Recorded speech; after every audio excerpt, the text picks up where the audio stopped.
Hey friends, if you encounter the issue where the login screen appears twice in Windows, then please watch this video. I will guide you through the procedure to fix this. Right click on the Start button and select Settings from the menu.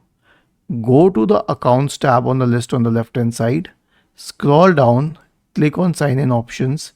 Now scroll down and there's an option called Use My Sign in info to automatically finish settings after an update.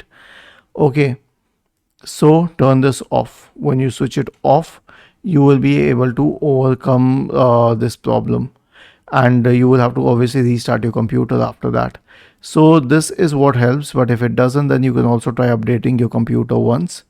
Right click on the Start button, select Settings from the menu, go to the Windows Update tab on the list on the left hand side, click on Check for Updates. Was this helpful?